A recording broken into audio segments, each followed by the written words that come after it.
How are we doing, guys? And welcome back to All Leeds TV. It's your Sheffield United 1, Leeds United Press post-match reaction. Press is free, isn't it, Tash? I was just, as I said it, I thought that sounded right. But yeah, Leeds United 3, post-match reaction. Boom. What an absolutely massive win, Tash. What an absolutely massive win. Yeah, that speaks massive volumes, winning like that. Yeah, coming back in that style was just absolutely phenomenal. And to do it, 2 Mondays on a bounce. It was just brilliant. Yeah, what an answer. I used to hate Mondays as well, but the last two Mondays have been absolutely glorious and very similar games as well. I mean, we're sort of 24 hours after the game, but it doesn't become any less big, that win. I mean, Tash, we'll have to start. We'll have to start with that first sort of 20 minutes of the game because what the hell was that first 20 minutes? What were we doing? We were just like in panic stations. It was I think crazy, wasn't it? what they did was they just targeted the weak link. I don't like to say it. Don't like to badmouth players, but yeah, I think they just had a game plan where they obviously couldn't play toe-to-toe football with us. So, it's just ping them long balls over, cram everyone near Melier and just, stress him out. And his head had gone, didn't it?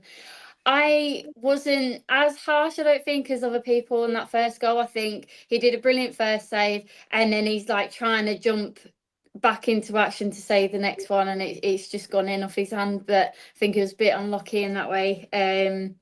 Yeah, he could have done a little bit better, but he was under a tremendous amount of stress. Grove did a good thingy off the line. What's the word?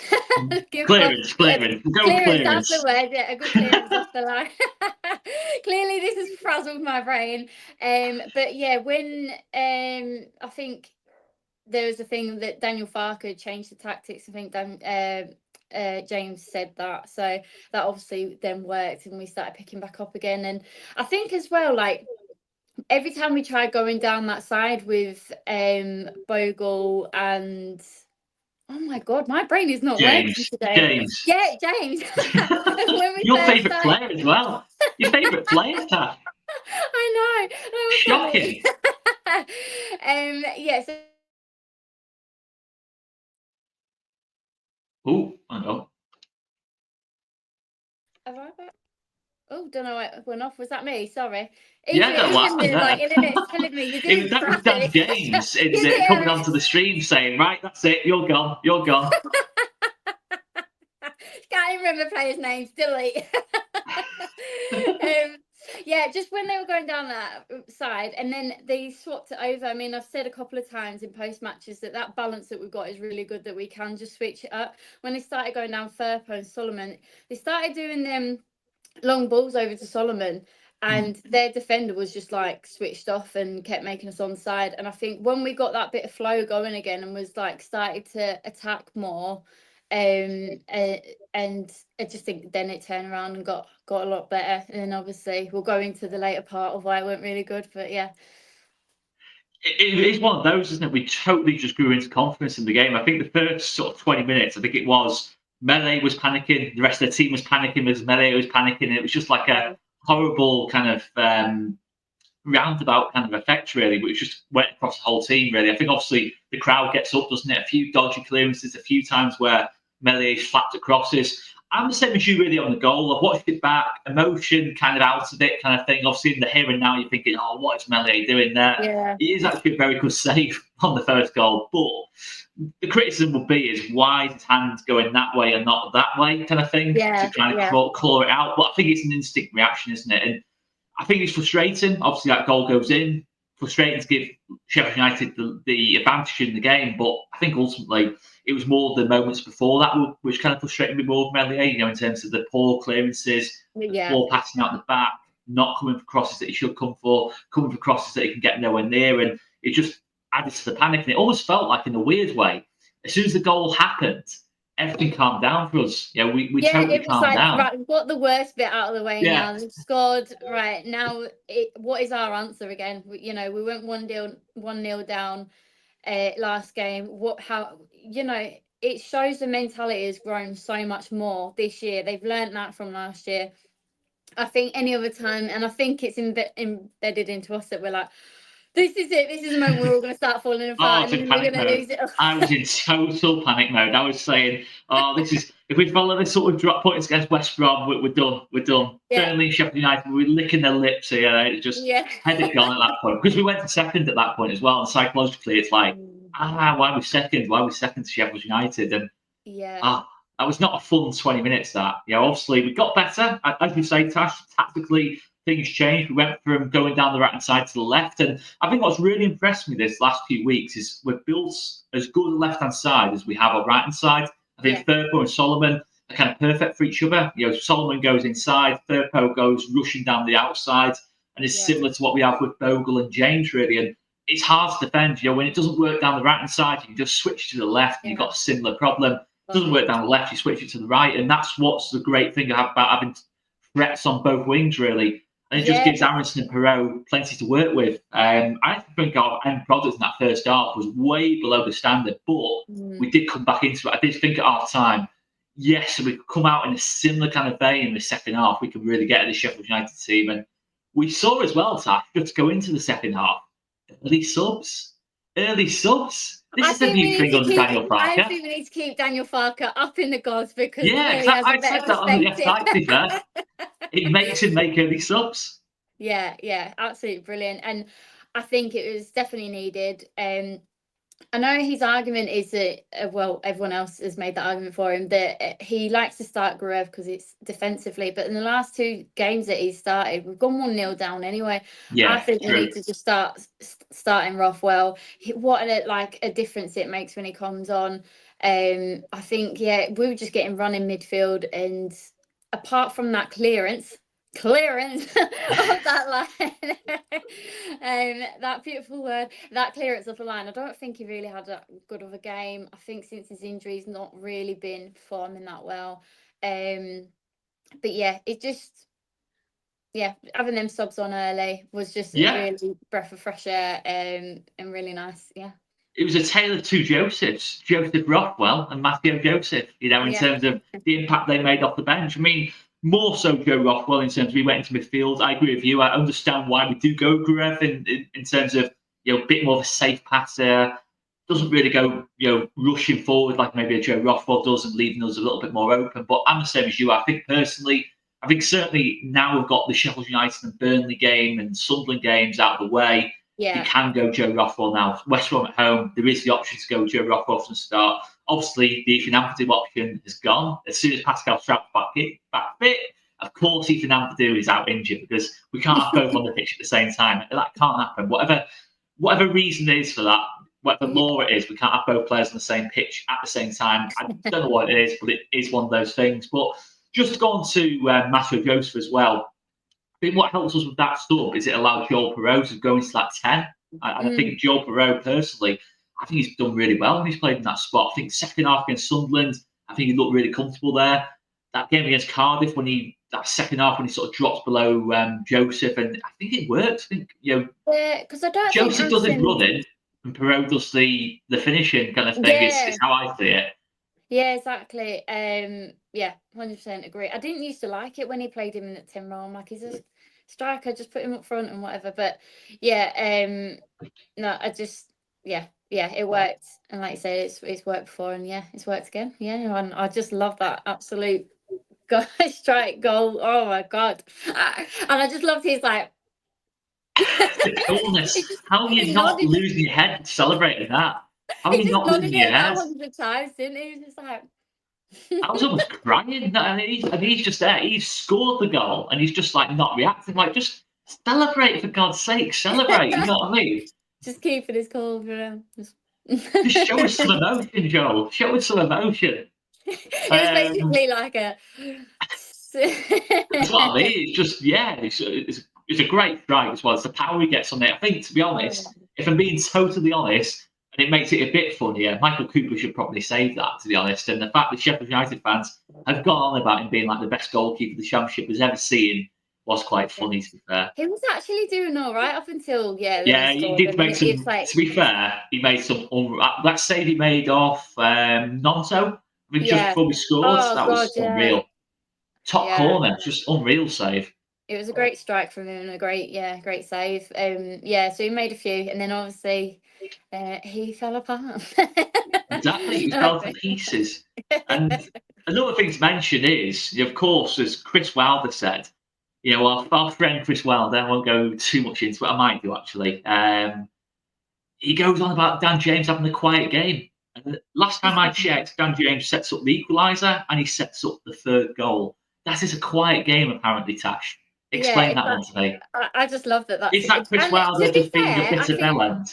to be fair, I think Dan James in the first half was a little bit quiet than his usual self, Yeah, and that's that true.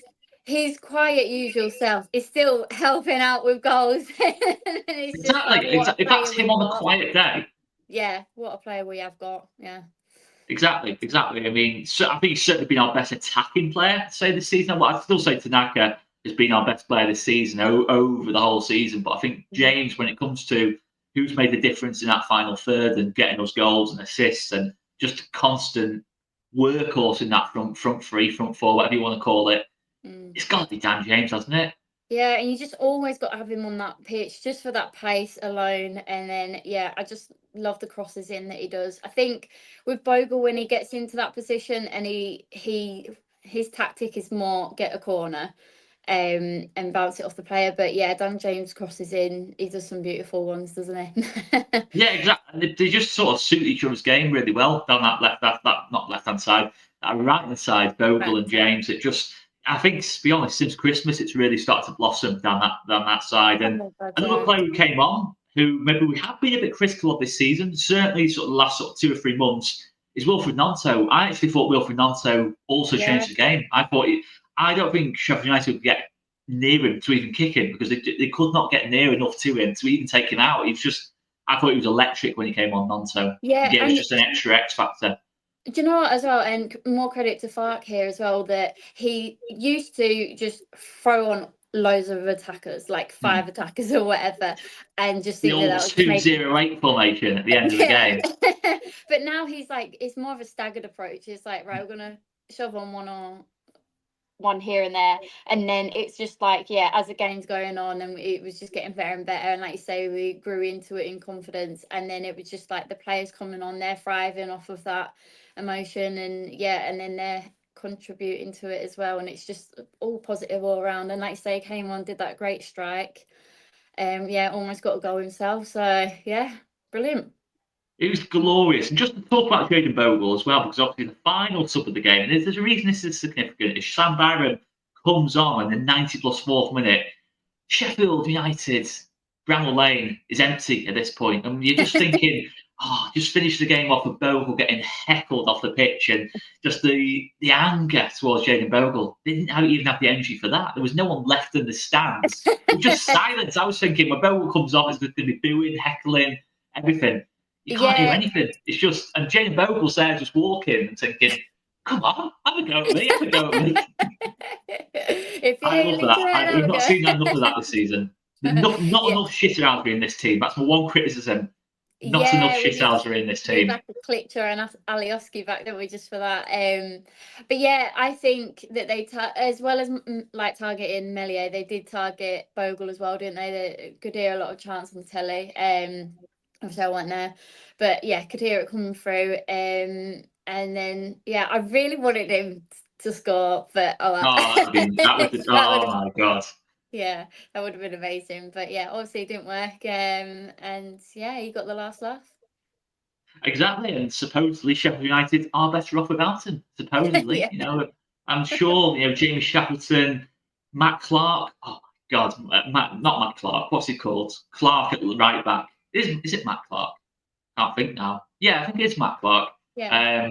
Right back for Harry Clark. I was thinking that Matt Clark's the one who plays at Middlesbrough, and he's also a bit clumsy. But Harry Clark at right back, as you already said, Tash, he had an absolute nightmare. And as soon as we found those passes over the top into Solomon, he could not cope with it at all. No. I just remember him against Somerville last season for Ipswich, and Somerville absolutely teared into pieces in the game at Ellen Road. And it was similar in this one again, really. And the fact Clark came off at our time, supposedly injured. I'm thinking no, he wasn't injured. I think I think Chris Wilder just thought, yeah, we're gonna have to get him out. We're gonna have to take that lad out the firing line. Was what I was thinking. Yeah, definitely. Sorry, Charlotte's just come in and it's threw me off what I was going to say. He was our best player in the first half, though, Harry Clark. There is no question about that. He single-handedly gave me belief we could get back into the game. But yeah, another player as well who was giving it the big one throughout the match, Ben Brereton for them on the left-hand side. Again, just so much. Just talk. They talk a lot, Sheffield United, until they've actually done anything, kind of thing. It just feels like they always try and play the mind games. But this is what really impresses me about this Leeds team. Is in the past, and I can see Charlotte there. Hey, come on! In the past, it's worked for Sheffield United, but it didn't today. Yeah, and I love that, like all the clippings of it now. Just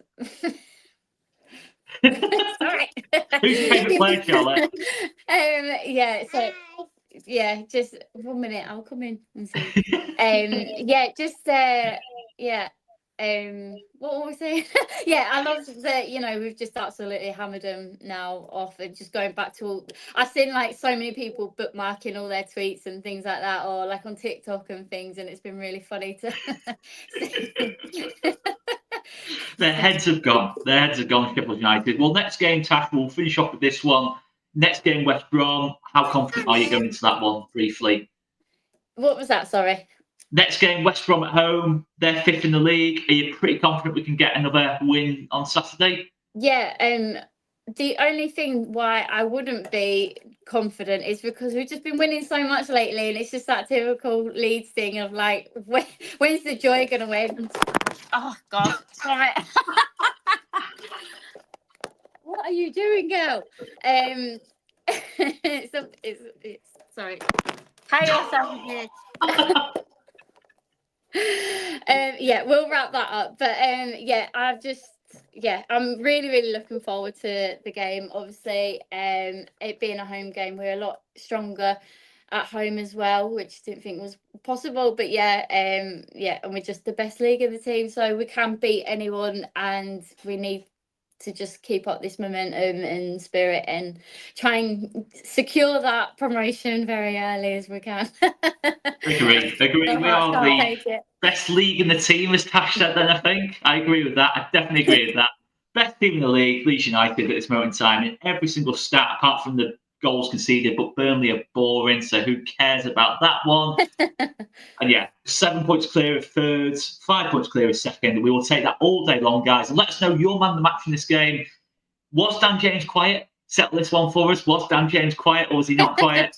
Are we going to get promoted? Are we going to get the job done? And yeah, how are you feeling about Leeds United at this moment in time? And hit that subscribe button if you haven't done already. Hit the like button as well, because that massively helps us, guys, in terms of getting our videos out to you. And we'll leave it there anyway. And one more thing. We have a signed Tanaka shirt. So if you want your chance to win it, just hit that link in the description. Sorry, I'll get that one in there. Nice. Hit that link. The goat's shirt signed. What more can you want? We didn't even mention really, but yeah, we'll save him for the next game. The player of the season for me so far. Probably player of the season for everyone so far. Make sure you check that one out, guys. And I will leave Tash in the capable hands of looking after Charlotte, I think. Because I think Charlotte's even Jack the running around in the background there. So you can just imagine what the rest of the house looks like when she's just it's chaos just coming in here. We'll leave it there, guys. Anyway, big thanks for watching. See you later. Cheers, guys.